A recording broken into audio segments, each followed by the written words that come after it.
மனுஷன் மாதிரி கிடையாது. மனுஷன் பாருங்க ஒரு 10 சான்ஸ் கொடுப்பான், அதுக்கப்புறம் சொல்லுவான் போயிட்டு வா.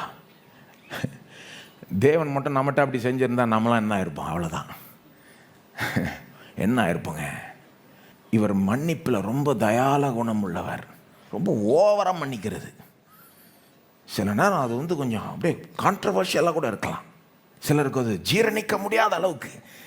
பரிசேயனுக்கெல்லாம் ஜீரணிக்க முடியல. எப்படி அந்த ஆயக்காரன் அப்படி மன்னிக்கிறாரு, எப்படி அந்த வேசிகளை அப்படி மன்னிச்சு ஏற்றுக்கொள்கிறார்.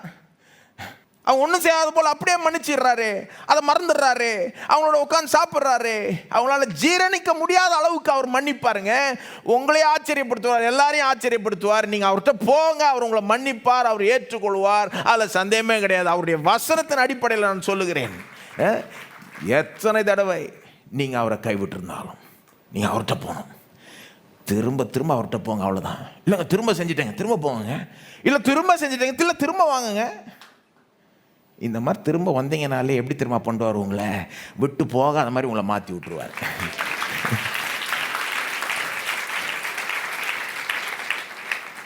அவர்கிட்ட போகாத, இனி அவர் ஒன்று ஏற்றுக்கொள்ள மாட்டார்னு அந்த சத்தம் சொல்லுது உங்களுக்கு. எங்கேருந்துங்க வருது? அது பிசாசுக்கிட்டேருந்து வருது. நான் சொல்கிறேன், அவர்கிட்ட நீங்கள் போகக்கூடாதுன்றது பிசாசு தான் விரும்புகிறான். உங்களை அப்படியே போட்டு அமைக்கணும்னு பார்க்குறான் பாருங்க.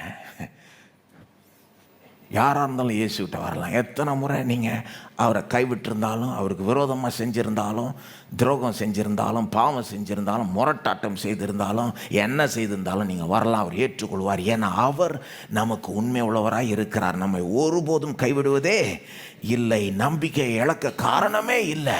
நீங்கள் வாங்க. அந்த சிலுவையில் அவர் பக்கத்தில் தொங்கின அந்த கள்ளன்லாம் பாருங்கள், எவ்வளோ லாஸ்ட் மினிட் கேஸு.